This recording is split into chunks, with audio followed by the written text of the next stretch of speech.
Bienvenidos a Repensar la Historia, un lugar para aprender y reflexionar sobre temas históricos. Soy la historia. Comenzamos. Pues bien, amigos, bienvenidos a un episodio más. Estamos retomando actividades. Nos pegó el COVID acá en casa. Afortunadamente estamos muy bien. Vayamos con la recuperación. Me tardé un poco en sacar el contenido por el tema de la garganta, la agitación, la respiración, pero el día de hoy amanecimos un poco mejor, nos recuperamos, estamos también en espera de algunos resultados médicos para que veamos cómo nos dejó el COVID, el cobicho. Pero bueno, finalmente ya estamos aquí, agradecido con las personas que han mandado mensaje, muchas gracias por ese apoyo, estamos bien acá en casa y pues también hacerles una invitación de que esto no ha parado. Hoy es 28 de junio del 2021 y aún no para esto. Desafortunadamente aquí en la localidad, en Los Cabos, el cobicho está más fuerte que nunca. Le encontrar el porqué ya sería insuficiente. Sin embargo, pues tenemos ya estos detalles únicos aquí en la localidad. Hay muchos contagios y bueno, pues a esperar siempre lo mejor. Yo sé que los buenos somos más y pues vamos a seguir acatando las medidas. Y bueno, pues sigamos con este proyecto y espero que el día de hoy tengo un gran episodio. Creo que por eso se estaba haciendo como del rogar, pero pues hoy vamos a hablar de la invasión norteamericana o estadounidense a México, la guerra contra Estados Unidos. Una gran batalla y que tiene muchos episodios, tiene muchos acontecimientos. Voy a tratar de abarcar todos, sin embargo también me voy a ir como por los más importantes. Entonces espero que sea de su agrado y les ayude para entender este conflicto que hubo allá en el año 1846. Sin más, pues comenzamos. Pues bien, vamos a comenzar hablando de la guerra de 1846. El gran conflicto internacional de México fue la guerra contra Estados Unidos. Si bien hemos platicado aquí en este podcast sobre pues, los avances que tuvo, los conflictos que tuvo México con algunos otros países del extranjero, como son España, como son también Francia en la guerra de los pasteles, pero no había existido algún conflicto más grande. Es decir, vamos a tener aquí una invasión tal cual que va a sufrir el territorio mexicano. Básicamente nos van a poner contra las cuerdas y eso pues no había sucedido como tal. Siempre se atravesaba alguna otra cosa que pues a México lo salvaba. Sin embargo, ya para este momento pues México está sufriendo un ataque por todos los frentes. Fue una movida muy buena del ejército norteamericano que enseguida les platicaré. Bueno, las consecuencias de todo esto provocaron varias indignación en algunos estratos sociales, si no es que en todos, y pues vamos a comenzar con ello. Bueno, pues para hablar de las causas de este conflicto, pues tenemos obviamente el destino manifiesto. ¿Qué es el destino manifiesto, amigos? Bueno, el expansionismo como parte de la política exterior del presidente James Polk, basada en el destino manifiesto. Esta doctrina establecía que Estados Unidos como nación tenía el destino de establecer, extender y salvaguardar la libertad y democracia en el mundo, es decir, que Dios les dijo que ellos tenían que llevar la democracia al mundo entero. ¿El mundo entero se le había pedido? No, pero según ellos pues era ese momento de ir a establecer esa libertad y democracia. Obviamente pues vamos a entender lo que es su libertad y su democracia. Bastante paradójico, si me preguntan a mí, porque también durante ese momento pues existe la esclavitud en Estados Unidos como un modo de vida. Entonces, ahí es una libertad entrecomillada. Estados Unidos expresó su interés de anexarse Texas y impedirle a México recuperar dicho territorio por cualquier medio. Si bien México está hecho añicos, no estaba, como decimos comúnmente, patas para arriba, eh, había quizás la insistencia de que quizás alguna vez se pudiera recuperar el territorio tejano. Sin embargo, pues para 1845, pues ya básicamente han pasado ya casi 10 años de Texas como país independiente, y tenemos país independiente porque básicamente pues estaba administrado por personas estadounidenses. Entonces, México decidió romper relaciones con Estados Unidos al saber su interés en Texas. Entonces, si recordamos nuestro episodio de la Guerra de Texas, recordaremos que aquí hay un círculo, un triángulo vicioso, un triángulo amoroso entre Estados Unidos, Texas y México. México se convierte en ese novio tóxico que no admite que Texas ya está con otro país, con otro muchacho o muchacha, ¿no? Entonces, Texas en este momento decide ya anexarse a Estados Unidos, hacerlo oficial. Obviamente México con estos problemas, pues se dispone a no admitir esa relación y decide romper relaciones con Estados Unidos. ¿Qué implicaba eso? Bueno, lo que implicaba era, pues básicamente, que Estados Unidos hiciera una afrenta y lo invitara a realizar una intervención o una guerra. Poco tiempo después, para aquellos momentos de estos personajes que vamos a estar hablando, de James Polk, Zachary Taylor, pues la administración estadounidense se dispuso a adquirir Nuevo México y la Alta California. Las autoridades federales mexicanas se negaron una vez más a vender su territorio a los estadounidenses. Decisión que colocó al país en un punto de no retorno en la senda de toda esta guerra.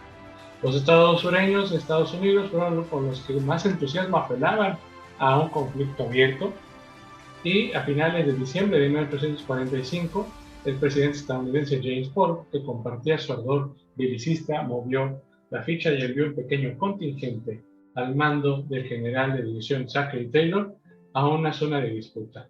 El territorio se extendía entre el río Nueces y Río Grande. El general Taylor, con órdenes presidenciales, llegó ahí a marzo de 1846 y a finales de abril estallaron las primeras escaramuzas con unidades mexicanas. Fue entonces cuando el presidente James Polk solicitó al Congreso de la declaración de guerra, que ratificó el día 13 de mayo de 1846. La guerra de México-Estados Unidos había comenzado. Entonces, como ven, estos dos muchachos, tanto el presidente James Polk y Zachary Taylor, como su comandante, pues, como su general, comenzaron pues la guerra contra México. Ahora, aquí voy a hacer un pequeño paréntesis. Recordemos que hay una disputa entre los estados del norte y los estados del sur. Este es un antecedente de lo que va a venir después, que es la guerra de secesión o la guerra civil estadounidense, en donde los estados del sur y los estados del norte están peleando precisamente por eso, por la esclavitud, entre otras cosas más. Pero precisamente era eso, los estados del norte eran más. Entonces, cuando ven la posibilidad de extenderse hacia el sur, hacia el oeste, con la compra o la invasión de California, Nuevo México, Arizona, obviamente los estados sureños estaban encantados. Entonces, para ese 13 de mayo de 1846, las tropas comandadas por Zachary Taylor, jefe del ejército estadounidense, pasaron más allá del río Nueces y se enfrentaron al ejército de Mariano Arista. El general mexicano cayó en la provocación, iniciando una gresca que los estadounidenses utilizaron como excusa, alegando una agresión a sus soldados y así comenzaron la guerra.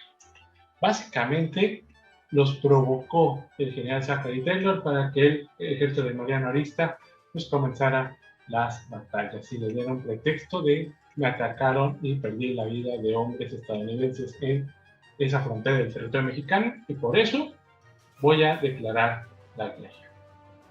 Para llevar a cabo la defensa del país, el Congreso mexicano declaró como agravios de Estados Unidos, pues el apoyo del gobierno norteamericano a los tejados en su rebelión, la anexión de la provincia de Texas a Estados Unidos, la violación de los tratados de límites territoriales y la incursión al territorio mexicano por tropas norteamericanas sin autorización del país.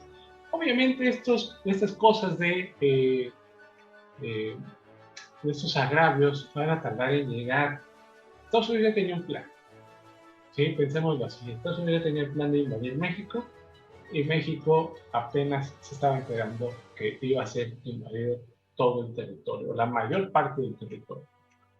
Ahora bien, para ese momento, para ese entonces, el ejército norteamericano había cruzado el río Bravo y tomado la ciudad de Matamoros, allá en Tamaulipas, así como los puertos mexicanos en la costa del Pacífico y Golfo de México. En consecuencia, el gobierno declaró la guerra a Estados Unidos el 7 de julio de 1846. ¿Se acuerdan cuándo comenzó esto? En abril, mayo, junio, julio. 4 meses para ya ponerse, decir, bueno, ya estamos siendo invadidos. Al mismo tiempo, en el centro del país, el gobierno de Mariano Paredes Arriaga fue derrocado por los federalistas, quienes restablecieron la Constitución del 24 y llamaron a Santana, que se encontraba en el exilio en Cuba, a tomar el mando político del país y organizar la defensa. Entonces, obviamente los mexicanos aquí estaban diciendo, bueno, ¿qué hacemos? ¿A quién llamamos? Híjole, pues no tenemos a nadie más, entonces llamemos a Santana. ¿No había otro general? Al parecer no. Santana era muy buena estratega. Había cosas que tenía que mejorar, pero era lo único que había. Entonces, el sentimiento que Santana o las cosas que decía el ejército los movía. Les decía cosas que quizás podían fluir en su ánimo y poder conglomerar a un grupo importante. Recordemos que en ese momento México está sufriendo una división entre centralistas y federalistas. Santana hizo frente a los estadounidenses en el norte y en Veracruz, pero no pudo vencerlos. Ya obviamente estaba muy avanzada la intervención. Solicitó recursos, por lo cual Gómez Farías incautó y vendió los bienes de la iglesia. Entonces imagínense, ya estaban desesperados los mexicanos de aquel momento y deciden incautar los bienes de la iglesia, es decir, pues algunas tierras, quizás también dinero de las mismas monasterios y demás. Y bueno, pues el resultado fue un levantamiento civil. El general decidió volver a la Ciudad de México para restablecer el orden, pero perdió la guerra con Estados Unidos. Spoiler alert, ¿no? Como todo el mundo sabe. Pero es interesante. Cuando ve Santana que no va a poder ganar en el norte y en Veracruz que era su bastión, donde siempre ganaba, decide replegarse a la Ciudad de México, decide dejar avanzar a las tropas norteamericanas que ya habían avanzado fuertemente durante el territorio mexicano. Los estadounidenses tuvieron graves problemas con las guerrillas que se organizaron por el territorio y no pararon, de hostigarles en su avance. Sin embargo, el 19 y el 20 de agosto, Scott se volvió a enfrentar a Santana en la batalla de Churubusco. En 2 días de enfrentamiento, los asaltos estadounidenses contra la posición del general mexicano hicieron que sus tropas se demoraran.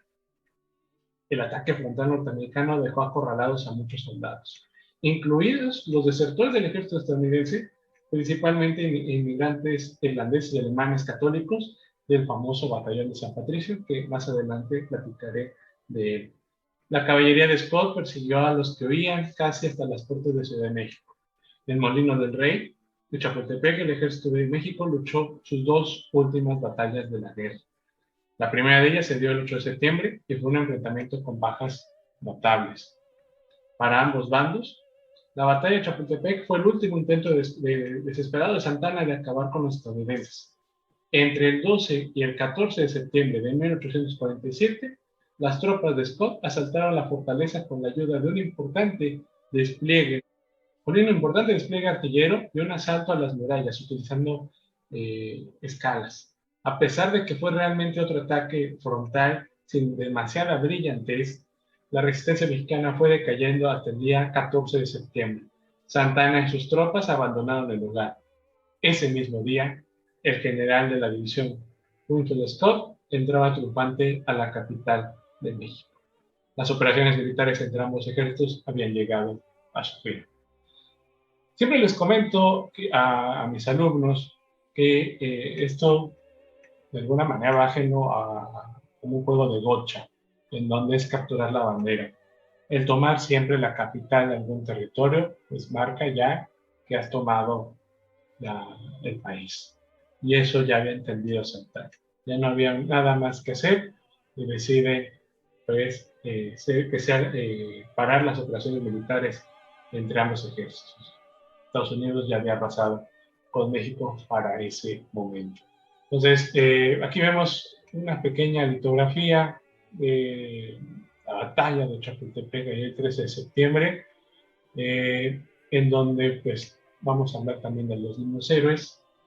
Y bueno, esta batalla fue el último intento para poder defender Ciudad de México, y en la cual el ejército mexicano sí defendió, estuvo ahí al frente casi 3 días, pero no pudo con la avanzada norteamericana. Cabe mencionar que durante esta batalla en Ciudad de México va a haber algunos levantamientos, muy poquitos, pero van a estar defendiendo la entrada contra el ejército norteamericano. Además, también quiero decirles que la población mexicana, así como lo menciona José Manuel Villalpando, maestro José Manuel Villalpando, que existe o tiene esta teoría de que en ese momento en México había varias personas que estaban promulgando para que Estados Unidos invadiera México. Es decir, no todos los mexicanos estaban a favor de defender el territorio. Siempre va a haber mexicanos que iban a estar a favor de que fueran gobernados por Estados Unidos. Entonces, México estaba muy, muy dividido. O, aquí te dejo quizás una reflexión para que lo repienses. ¿Cuándo México ha estado unido? Quizá nos dura muy breve esa unión, pero realmente creo que siempre hemos tenido ese problema. Muy pocas veces nos unimos. Hablando de esta batalla, quisiera parar en un momento en, pues obviamente, en el mito de los niños héroes. Vamos a desmenuzar un poquito esto. Lo voy a hacer muy rápido. Solo era cuestión de hacer algunas sencillas operaciones aritméticas para saber que algo no cuadraba cuando nos contaban la gesta heroica de los niños héroes, ¿no? De acuerdo con la historia oficial, el 13 de septiembre de 1847, el ejército invasor se lanzó al asalto del castillo Chapultepec con 1,200 soldados, que se enfrentaron a 6 cadetes del colegio militar. La lucha, desde luego, se antojaba ligeramente desigual. Haciendo cálculos, cada muchacho debía acabar con 200 soldados enemigos para cantar victoria. Y por eso perdimos. Híjole, aquí, ¿qué me recomiendas? Bueno, mira, ¿me mintieron? Porque normalmente cuando escuchamos este tipo de historia oficial, no sé, bueno, entonces no existieron, me mintió, ¿por qué me miente la historia? Yo sabía que... Ok, vamos a parar un momento, ¿no? La historia de los niños héroes tiene muchos matices y aquí hay que leer el contexto. Entonces, la historia oficial se encargó de reducir la batalla de Chapultepec exclusivamente al sacrificio de los jóvenes cadetes, pero aquel 13 de septiembre había poco más de 800 soldados mexicanos que fueron apoyados por el batallón activo de San Blas con 400 hombres más y medio centenar de cadetes del colegio militar, no solo 6. Entonces, ¿por qué estos 6 cadetes que, no sé, quizás mis contemporáneos llegaron a aprendérselos de memoria? Francisco Márquez, Agustín Melgar, Fernando Montes de Oca, Vicente Suárez, Juan Escuti, Juan de la Barrera. Tenías que aprendértelos, ¿no? Era el mandato allá de la primaria. Pero bueno, cuando estás en esa época, creo que esto te llama la atención de los niños héroes, ¿no? Que 6 puñados de muchachos casi de tu edad o cercanos a tu edad, pues, lucharon contra el ejército norteamericano, ¿no? Entonces, llama la atención. Acuérdense que a nosotros los mexicanos nos gustan estas historias de heroísmo, de sacrificios, ¿no? Y bueno, ¿qué pasó? Bueno, pues al término de la jornada las cifras eran escalofriantes. Cerca de 400 soldados habían desertado, alrededor de 600 murieron y de los 6 cadetes perdieron la vida. Cada 13 de septiembre, cuando en la ceremonia cívica se escucha el grito, murió por la patria. Habría que pensar en todos los caídos y no solo en esos niños, sino en todas las personas que cayeron en, en esa batalla de Chapultepec. Todo tipo de historias se crearon alrededor de los niños héroes. En avance por la construcción de la entrada de la patria, donde el sistema político mexicano del siglo XX llevó a sus héroes para legitimarse en el poder, muchas cosas se exageraron y otras se distorsionaron, y no pocas fueron inventadas. El término niños héroes se convirtió en sinónimo de amor a la patria y pureza cívica, revestido de un cierto romanticismo cursi que terminó por empañar la reconstrucción objetiva del acontecimiento. Desde finales del siglo XIX, la epopeya de los cadetes del Colegio Militar ya había permeado en la conciencia colectiva como una de las narraciones clásicas de la historia de México. Uno de los mejores ejemplos es la poesía de Amado Nervo, titulada Los niños mártires de Chapultepec, y cuyo conocido verso dice así: como renuevos cuyos aliños, un viento helado marchita en flor, así cayeron los héroes niños ante las balas del invasor. Definirlos como mártires les otorgaba una connotación de religiosidad cívica y los colocaba lejos de la realidad histórica. Por ello es importante aquí pues, señalar que los niños héroes como tal, pues no los vamos a entender así, ¿no? Se dice que los niños héroes ni eran niños ni eran héroes. E incluso han escuchado quizás algunas personas que es que estaban castigados, es que estaban borrachos, se habían portado mal, un sinfín de barbaridades. Entonces, esta es una verdad a medias. Indudablemente no eran niños. En septiembre de 1847, Francisco Márquez y Vicente Suárez andaban por los 14 años de edad. Agustín Melgar y Fernando Montes de Oca tenían 18. Juan de la Barrera 19 y Juan Escutia 20. ¿Jóvenes? Sí. ¿Niños? Quizá para nuestra época no. Pero en el contexto de aquella época, pues eran unos niños.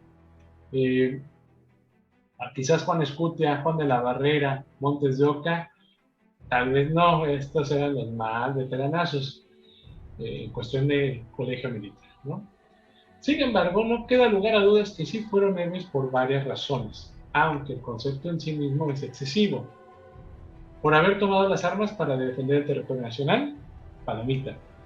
Porque no tenían la obligación de permanecer en el castillo por su condición de cadetes y decidieron quedarse voluntariamente.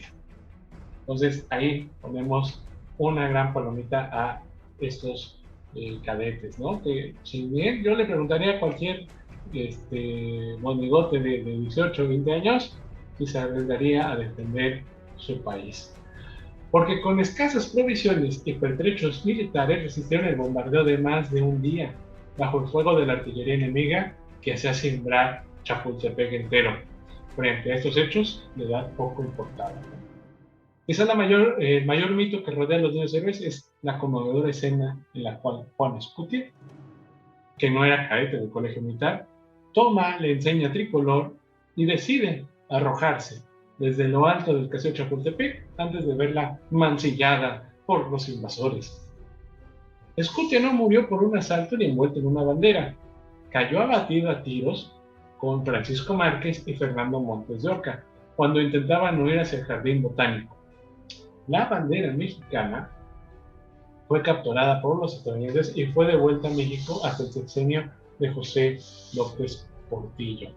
Ah, caray, eso no lo sabía. Bueno, pues es que básicamente nada más nos quedamos con la historia en que se aventa y ya no vemos más, ¿no? Entonces, ahí está la historia. El chiste, pues buscarla o que te encuentres y digas, ah, caray, me interesa la historia, no sabía esto. Entonces, como ves, quizás el que esté envuelto en una bandera lo vuelve más dramático, más cursi, más heroico, pero no necesariamente es la verdad.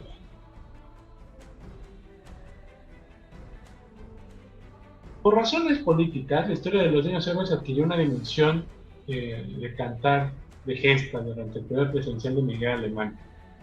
La razón era sencilla. En marzo de 1947, el presidente de Estados Unidos, Truman, realizó una visita oficial a México cuando se conmemoraban 100 años de la guerra entre ambos países. Para tratar de agradar a los mexicanos, colocó una ofrenda floral en el antiguo monumento a los niños héroes de Chapultepec y expresó: un siglo de rencores se borra con un minuto de silencio. La frase de Truman y el homenaje tocaron las fibras más sensibles, ¿verdad? Del nacionalismo mexicano. Y ojo, aquí creo que lo rescata también, o aquí algo que rescata también y que lo traigo aquí a colación. Alejandro Rosas menciona en el libro de México Bizarro que fueron los mismos militares que deciden hacer frente y quitar la ofrenda floral después de haber escuchado esta frase de Truman. Fueron ellos los que estaban enojados con, con esta frase del presidente estadounidense, porque obviamente ellos pues, representan a los cadetes militares ante esa afrenta. Entonces, obviamente desató el repudio hacia los vecinos del norte, a tal grado que al caer la noche, cadetes del colegio militar retiraron la ofrenda del monumento y la arrojaron a la embajada estadounidense. O sea, las cosas estaban gachas, ¿no? Eh, pero, finalmente, para apaciguar un poco los ánimos aquí en México y resaltar los grandes valores de la mexicanidad sobre la amenaza exterior, el gobierno decidió recurrir al estudio. Y agárrense porque aquí la historia se pone buena. Poco después de la visita de Truman, se decidió a conocer una noticia que ocupó las primeras planas de los diarios nacionales.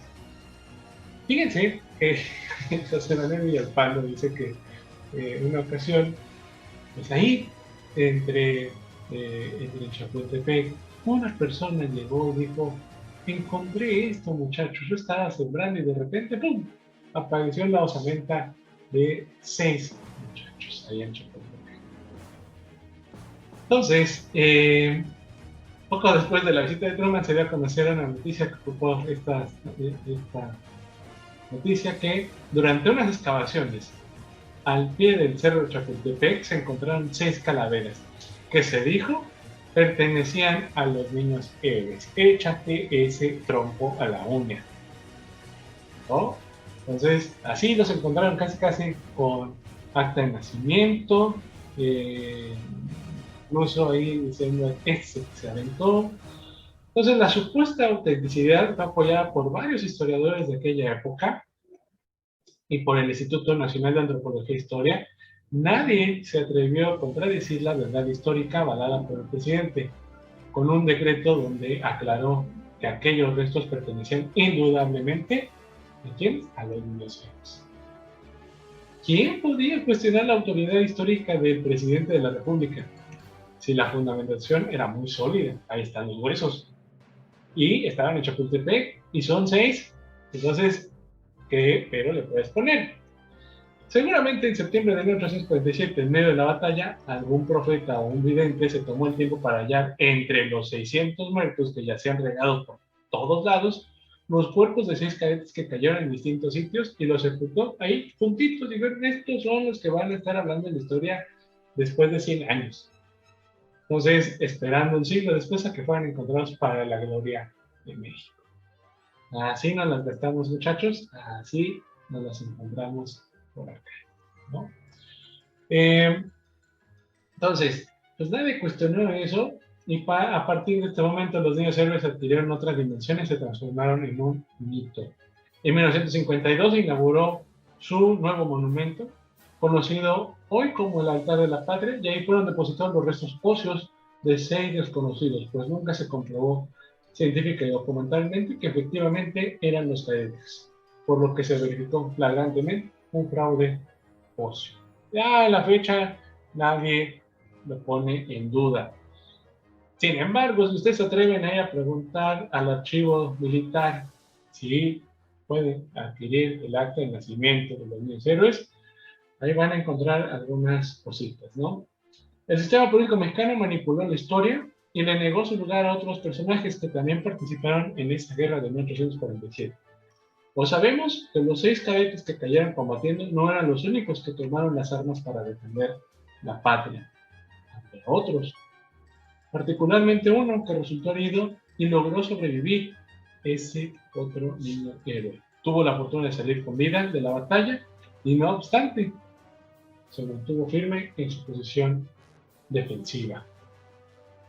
¿De quién es? ¿De quién estamos hablando? Bueno, pues de un personaje bastante interesante.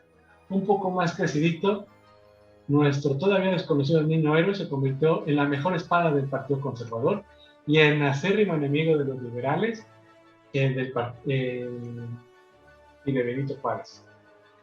De haberlo tenido en sus manos, lo hubiera hecho fusilar como don Benito hizo con el tiempo después. Nuestro niño héroe desconocido para casi todos, de haber militado en las filas liberales, también por decreto pudo haber sido llamado el niño héroe presidente, ya que ocupó la primera magistratura del país a los 27 años de edad, pero se equivocó de bando y por consiguiente fue condenado al infierno cívico. Ahí donde nadie, donde está usted Iturbide, donde está Hernán Cortés, y bueno, su nombre fue Miguel Miramón, que ya después le destinaremos un episodio a este gran personaje, pero aquí está el niño héroe desconocido o el niño héroe presidente. Entonces, esa es la historia de los niños héroes, una historia en donde vamos a encontrar sí, a lo mejor un fraude, sí, hay que mencionarlo, un manejo del gobierno de la historia a su favor, pero quiero que te quedes con esta reflexión de los niños héroes. Hay que repensarlo así. ¿Por qué crear un mito como el de los niños héroes? Bueno, pues porque México lo necesitaba en aquel momento. Necesitábamos crear unidad nacional después de un problema tan grande como haber sido invadido y humillado en tu propio territorio. Yo sabía que sacar algo significativo de esta guerra, algo por lo cual me valía la pena seguir perteneciendo a este país, porque déjenme decirles algo, y eso lo vamos a dejar para un tema después, pero durante este momento de la invasión norteamericana, también la península de Yucatán estaba peleando por independizarse de México. Entonces, como la idea de México, quizás nosotros como mexicanos la vemos ya como muy cotidiana, pero tuvo sus batallas. Entonces, el crear estos mitos nacionalistas ayudan a crear un arraigo a la tierra. Pero el estudiar la historia, conocerla, te la apropia más. Entonces, yo te invito a que no la veas como la historia me engaña, sino los políticos me engañan. La historia ahí está. El cómo la interpreten se la dejamos a los políticos y ahí está el detalle, como diría Cantinflas. Bueno, sigamos. ¿Qué va a pasar después, Leo? Después de que pues, viene esto de los niños héroes, acaba la guerra, ¿qué pasó? Bueno, pues el ejército extranjero, como ustedes saben, pues avanzó rápidamente y en muchos lugares no disparó un solo tiro. El caso más notorio fue el del general Scott, que siguiendo la ruta de Cortés avanzó desde Veracruz y llegó hasta Puebla sin encontrar resistencia alguna. La desunión era evidente.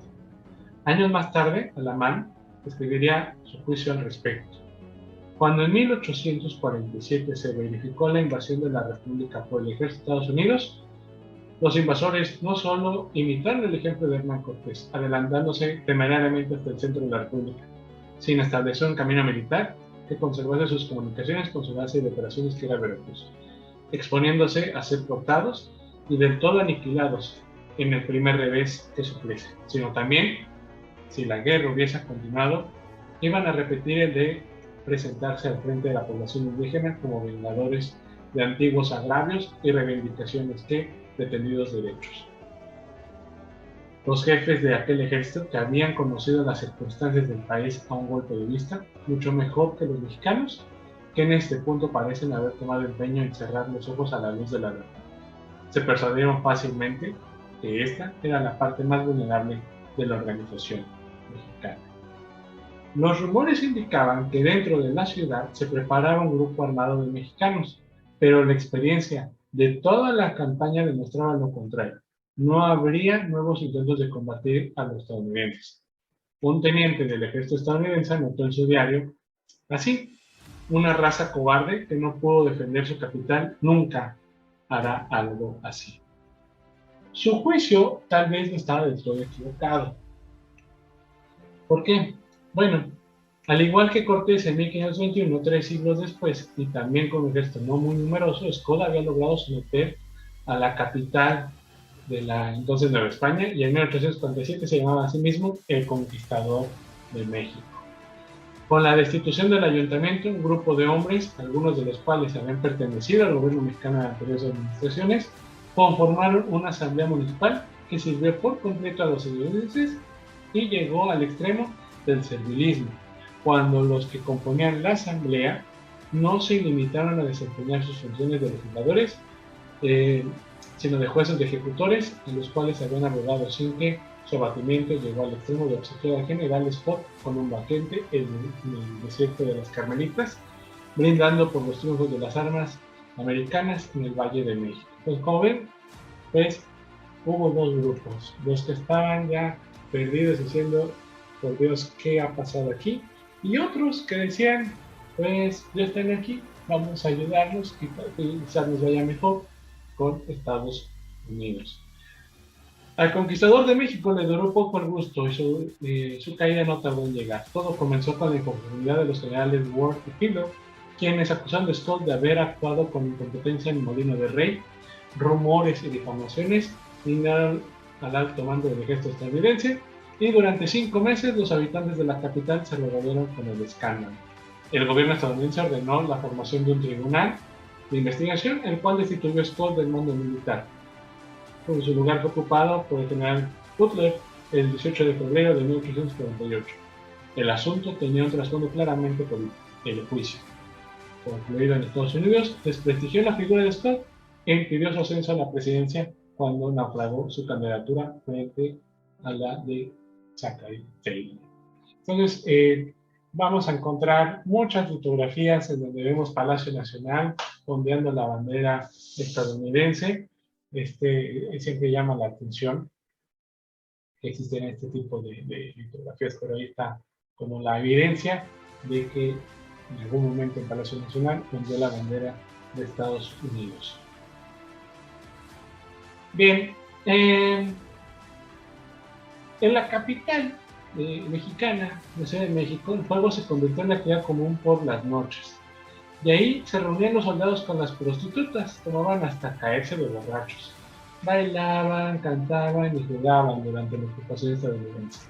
Las casas de juego eran también salones de baile y burdeles. Los más frecuentados fueron la Gran Sociedad, la Bella Unión y el Progreso. Se dice que el juego dejó ganancias de hasta 300,000 pesos para los propietarios de tan entretenidos sitios de esparcimiento. Quienes encontraron mayor afinidad con los estadounidenses fueron las prostitutas. El resto de la sociedad capitalina se escandalizaba noche a noche. El perjudicial para los soldados fue su amistad con estas prostitutas, de Bama Clase, como continuaba Guillermo Prieto, y a las que dieron ellos mismos el nombre de impropios de Margaritas. En las reuniones con ellas daba su lugar a la comisión de escenas soeces e inmorales, y era común entonar la popular canción de la pasadita. Esta canción menciona así: ya las margaritas hablan el inglés, les dicen ¿me quieres? Y responden yes. Entonces, de ahí un poco la idea o un poco de la vida cotidiana que había en ese momento durante la ocupación estadounidense. Me imagino que debe haber sido interesante ver esa vida en aquel momento. Otro punto importante de la historia de México y de este punto de la historia contra Estados Unidos, pues hay que mencionar al batallón de San Patricio. Creo que se tiene que recordar y hablar mucho de este tema porque fue ese batallón de extranjeros que ayudó a el ejército mexicano en un momento en donde los mismos mexicanos estaban muy desunidos, ¿no? John Reilly o Juan Reilly, teniente de artillería, fue el primer voluntario que junto con otros irlandeses desertaron en marzo de 1846, días antes de que los Estados Unidos iniciaran su agresión contra México. John Reilly había nacido en Irlanda en 1795. Muy joven se involucró con los rebeldes que luchaban contra los ingleses. Luego, perseguido, se embarcó y llegó a Canadá. Pasó a Estados Unidos. Se enroló por hambre como la mayoría de los soldados rasos regulares que eran extranjeros y deseaba la nacionalidad estadounidense.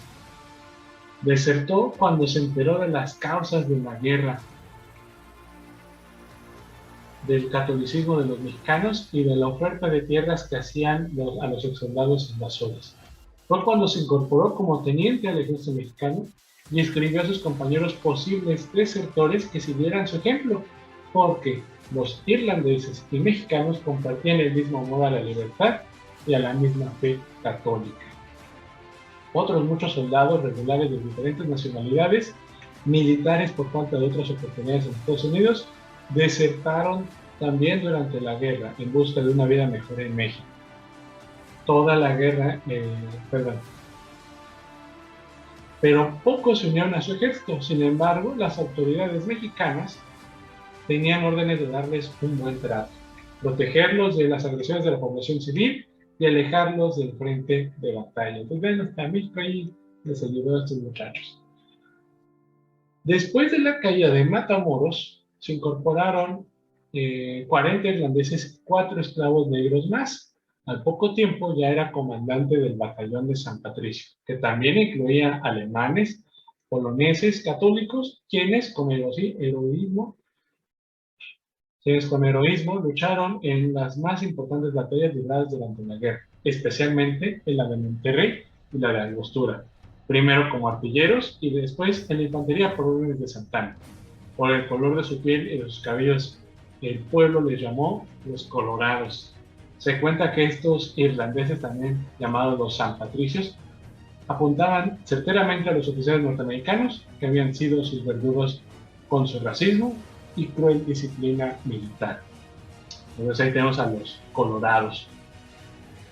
En las batallas, los irlandeses fueron reconocidos porque combatían bajo una bandera blanca y verde confeccionada por monjas de San Luis Potosí, que llevaban por un lado una imagen de San Patricio, santo patrono de Irlanda, y por el otro un escudo con una arpa dorada con las palabras Erin Gone Back, Irlanda por siempre, la torre de Charmouth y el nombre de su capitán Reilly bordado en verde. Esta llamada Legión Extranjera Compañía de San Patricio estaba comandada por este oficial bilingüe, Francisco Moreno, y como segundo, Reilly. O Riley. Creo que es Riley. De los españoles, sí. La mayoría de los irlandeses que combatieron a favor de México murió en combate. 72 fueron hechos prisioneros después de la batalla del convento de Churubusco, en la cual murieron 2 subtenientes, 4 sargentos, 6 cabos y 23 soldados del batallón de San Patricio. En el convento, no obstante, se había desplegado un grupo más numeroso, sobre todo de infantería, que combatió de manera desesperada, en parte porque sabían que su captura significaría su ejecución. Además, resistieron hasta el final y fueron los últimos que todavía tenían municiones, porque el único reaprovisionamiento que recibieron los defensores durante la batalla no era el correspondiente a los mosquetes del batallón Bravo ni a los de la Independencia, pero sí a los del batallón de San Patricio. Cuando los hombres de la Guardia Nacional, que habían agotado sus municiones, trataron de hacer ondear una bandera blanca, algunos de los sanpatricios los detuvieron, aunque algunos de estos escaparon cuando se rindió el convento. Más del 60% cayeron muertos o fueron capturados en el lugar, como lo platica Guardiano Peter en la marcha húmeda. Así pasaron estos muchachos. Si no tiene un final feliz, se pone peor.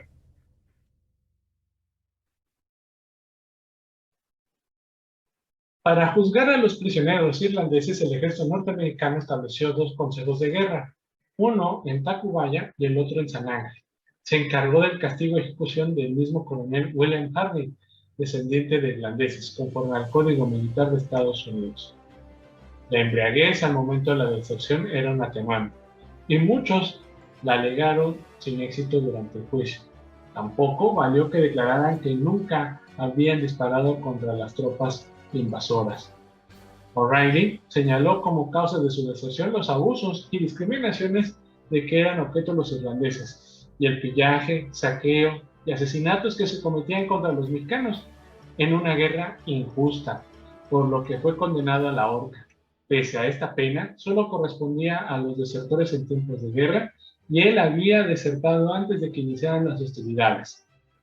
Otro de los dirigentes del batallón irlandés, Barry Fitzgerald, durante el Consejo de Guerra señaló: los soldados de San Patricio no esperamos clemencia por parte de ustedes. La muerte honra cuando la vida se entrega por una causa justa. Quiero aclarar a la defensa que no fuimos seducidos como se trata de hacer creer. A una mujer se le seduce, a un hombre se le convence. El batallón de San Patricio está formado por patriotas de Irlanda, por hombres que hemos sentido en nuestra tierra, en nuestra carne, el brutal atropello y el descarado despojo del que abusa de su fuerza. Fuimos engañados, sí, pero por el ejército norteamericano que nos alistó en sus filas asegurándonos de que Estados Unidos eran víctimas de una agresión por parte de los bárbaros. Ese fue el engaño, porque el pueblo llamado bárbaro era débil y no atacaba, sino era agredido. Incendiaba sus pueblos, destruía sus hogares y salía con sus mujeres y sus hijos a luchar por los caminos antes que rendirse o entregarse.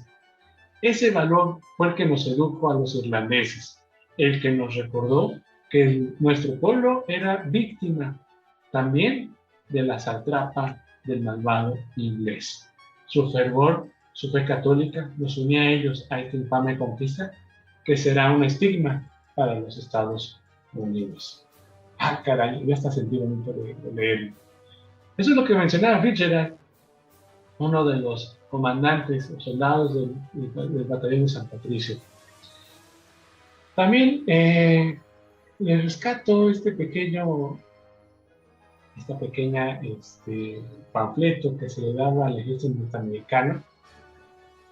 Citamos la de General Scott en favor de los desventurados prisioneros de San Patricio. Se nos ha dicho que hace 15 días están encadenados de los brazos sin poder sentarse y que tienen al cuello un collar de hierro con unas púas que no les permite inclinar la cabeza. Afligidos por el hambre, porque se les da muy escaso alimento, sus padecimientos se reagravan, no pudiendo sostener su cabeza desfallecida. Invitamos a los mexicanos y a los demás amigos de la humanidad a que cooperen para los alimentos de aquellos desgraciados y para que su situación sea menos amarga. Por nuestra parte, confiamos en que el general Scott no sea sordo o no será sordo a nuestras voces y considerará que ni las leyes de la guerra permiten los castigos inhumanos, sino realizar a los corazones de cualquiera hombres. Las luces del siglo han prescrito los tratamientos crueles. Pues ahí está también un llamado de la prensa en aquel momento al general Scott, que obviamente pues no escuchó nada de esto que se le estaba pidiendo. ¿Qué va a pasar con O'Reilly? Bueno, todos fueron condenados a la muerte, pero en general el general Scott no confirmó las sentencias de aquellos que demostraron haberse desertado antes de iniciar la guerra, entre ellos O'Reilly, quienes fueron condenados a prisión, a recibir en la espalda 50 latigazos y a ser marcados con una D de desertor a hierro candente en la cadera derecha. John O'Reilly recibiría 50 latigazos por haber causado grandes destrozos a los norteamericanos. Será marcada la mejilla derecha y como la quemadura lo dejará clara, la D infamante será marcada también en la otra mejilla. Este día, 9 de septiembre, se cumple la sentencia de San Ángel y 16 de ellos son ahorcados. Al día siguiente serán ajusticiados 4 en Miscuac, luego 30 los demás en Tacubaya el 13 de septiembre siguiente. Ese día, así agado por los hombres mexicanos, cuenta Carlos Betancourt, el batallón de San Patricio de Ríos Traidores en su libro, sucumbieron en la horca en el camino desde donde se podía observar a la distancia el castillo de Chapultepec. El coronel enemigo William Xavier Harney, irónicamente de ascendencia irlandesa, estuvo a cargo de hacer cumplir la sentencia. Decidió coordinar las ejecuciones con el asalto experto al Cerro Chapultepec. Construyó un caldazo y una ligera elevación del terreno, desde donde se veía claramente la fortaleza, y colocó a los prisioneros sobre unas carretas con la soga al cuello, con la cara hacia donde se libraba la batalla. Esperó a que todos pudieran percatarse de que en el castillo era arriada la bandera mexicana en señal de derrota. Y en su lugar se izaban a las banderas de barras y estrellas. Con su espada dio la orden y las carretas dejaron el vilo a los sentenciados. Este acto del coronel O'Reilly fue calificado por un escritor extranjero como un refinamiento de crueldad, una prolongación diabólica al mismo tiempo del éxtasis de la venganza y de las agonías de la desesperación. Así acabó pues, esta vida de del batallón de San Patricio. Hubo un gran empeño de parte de los individuos del gobierno mexicano, de algunos extranjeros respetables del arzobispado y de diversos eclesiásticos y hasta de señoras de San Ángel Tacubaya para salvar a estos desgraciados, pero nada se consiguió. Scott, quien en sus órdenes hablaba de los desertores irlandeses como miserables, engañados, desdichados, convictos, decía el corresponsal del periódico New Orleans Picayune. Más adelante, Scott hizo aparecer al gobierno mexicano como el único verdadero verdugo de aquellos hombres por haber provocado y favorecido su decepción. El cruel castigo se cumplió, y como escribió Niceto Zamacois en su Historia de México, la pluma se resiste a relatar el martirio sufrido por aquellos desgraciados. El rastro de John O'Reilly se perderá en el tiempo, pero se dice que murió en agosto de 1850 y su cuerpo descansa en la Catedral de Veracruz con el nombre de Juan Riley, el mismo mexicano con el que fue inscrito en los archivos del ejército mexicano. El primer domingo de cada mes, la banda de gaiteros del batallón San Patricio mantiene el recuerdo de aquellos héroes que pelearon en defensa de nuestra integridad territorial. En el convento de Churubusco, hoy Museo de las Intervenciones, lugar en donde finalmente fueron tomados prisioneros los irlandeses por las tropas invasoras norteamericanas, desfilan los gaiteros en honor de quienes supieron unirse a la causa justa de México. Este texto es de Doralicia Carmona, de Memoria Política de México. Un gran texto si quieren saber del batallón de San Patricio. Es un excelente texto para acercarse y por los testimonios que relata, pues ver que Estados Unidos tenía graves problemas que se iban avecinando después en su guerra civil y que acá pues es un ejemplo claro. Los testimonios que nos denotan que algunos habían sido engañados por el ejército norteamericano y que a pesar de eso, y a pesar quizás de no tener alguna franca salida, una victoria llena, pesaba más el ser congruente con los ideales mismos que pelear por una batalla que no creía. Y no que eso me quedo con el batallón de San Patricio, el ejército irlandés que ayudó de alguna manera a resistir un poco el embate norteamericano. Finalmente, ¿cómo acaba esta guerra? Hicimos un poquito largo el video. Bueno, pues acaba con el Tratado de Guadalupe Hidalgo. Se firmó el 2 de febrero de 1848 en la villa de Guadalupe, localizada al norte de la Ciudad de México. Con este acuerdo, México se daba al fin la guerra que mantuvo con Estados Unidos, cediendo más de la mitad del territorio mexicano. California, Nevada, Utah, Nuevo México, Texas, Arizona, Colorado, Wyoming, Kansas y Oklahoma. Entre 1821 y 1846, México se editaba en esta organización y como vimos, pues todo esto obviamente no funcionó para México. Este tratado también, ¿cómo llegamos a este tratado? Vamos a ver eso. ¿Cómo llegamos a este tratado? Bueno, pues después de las batallas del Molino del Rey y del Castillo de Chapultepec, que presentaban un desastre para el ejército mexicano, y con la capital tomada, el ejército de Santa Anna se divide y él renuncia a su cargo, además de partir al exilio nuevamente. Manuel de la Peña y Peña, presidente de la Suprema Corte de Justicia, es quien suple a Santa Anna. Y en esas fechas, Nicolás Twist aceptó reunirse con los comisarios mexicanos Bernardo Couto, Luis Gonzaga Cuevas y Miguel Aristain, siempre y cuando se respetara como punto de partida la propuesta inicial. Tras largos debates, el Tratado de Paz, de Amistad y los límites se firmaron en la villa de Guadalupe Hidalgo el 2 de febrero de 1858 y el 30 de mayo quedó establecida la paz. Nicholas Trice menciona también: la firma del tratado representó una profunda tristeza para los mexicanos, sin mencionar el grado de humillación que puede significar perder la confianza de tu pueblo, e incluso fue vergonzoso para Nicholas Trice, que dice así: si esos mexicanos hubieran podido leer mi corazón en aquel momento, se hubieran percatado de que mi sentimiento de vergüenza como americano era más profundo como el suyo como mexicanos.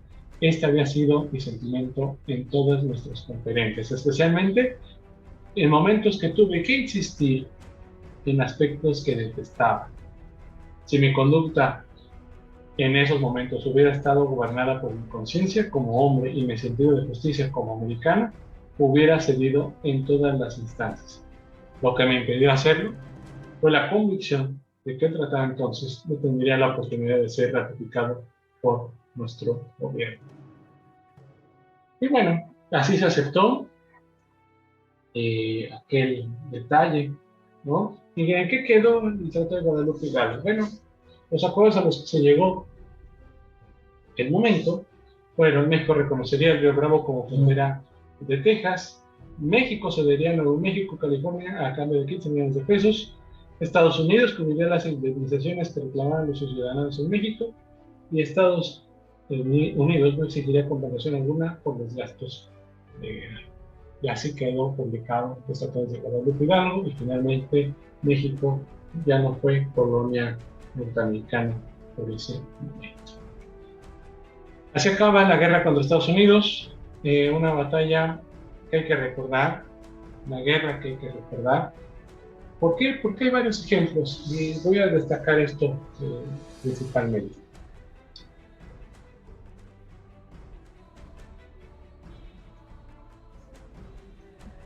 Hay que recordar este acontecimiento, y no por un nacionalismo equivocado, no se me malinterprete de esa manera. Me parece que es un acontecimiento en donde nos muestra varios matices y que te invito a que repienses, que reflexiones sobre este acontecimiento. Y que es mi propia reflexión. A ver si la compartes, y si no, escríbeme ahí en redes si crees en esta reflexión. Primero, Me parece interesante que repensemos que a veces la desunión de mexicanos provoca grandes pérdidas como el territorio del norte. Dos, somos muy vulnerables cuando estamos divididos. Creo que eso hay que entenderlo, y más por los momentos que estamos viviendo. Tres, una enseñanza importante es que a pesar de que la batalla se viera como perdida, hubo mexicanos que decidieron dar su vida por el territorio por una causa, ¿no? Ahí tenemos a los cadetes militares y a los soldados que estuvieron en Chapultepec, que a pesar de tener todo en contra, decidieron cumplir con su tarea, defender sus ideales. También otro punto importante, quizá no lo vemos nosotros, pero cuando nos lo dice alguien más, quizá es ahí donde tenemos que reflexionar.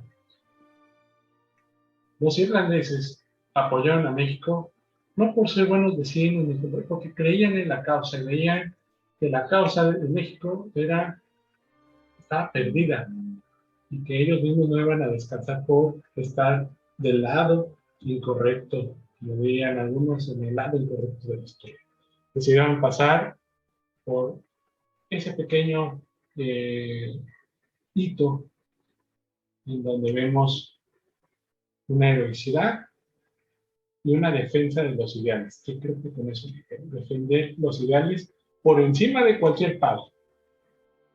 Siempre defiende tus ideales. Creo que esas son las cosas que hay que repensar. No sé, escríbeme ahí en los comentarios si estás de acuerdo, escríbeme en las redes sociales si estás de acuerdo con esta reflexión que me atrae a mí esta guerra contra Estados Unidos. Y bueno, coméntame, ponme ahí un like si te gustó esto y pasamos a la fraseroterapia. Fraseroterapia, un receso para la conciencia, pensamientos del pasado aplicados al presente. En esta ocasión tenemos a un estadounidense, por cierto, a Ralph Waldo Emerson, quien fue un escritor, filósofo y poeta estadounidense, líder del movimiento de trascendentalismo a principios del siglo XIX, y sus enseñanzas contribuyeron al desarrollo del movimiento del nuevo pensamiento a mediados del siglo XIX.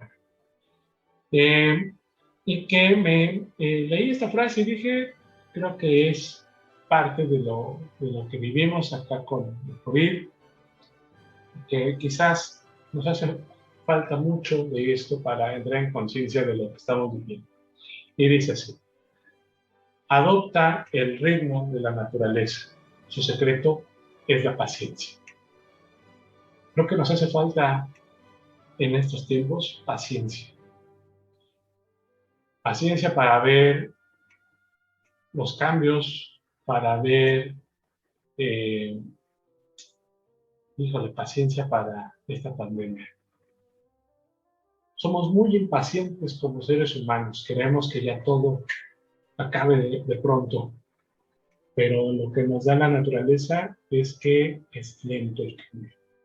Creo que eso es lo que hay que recordar.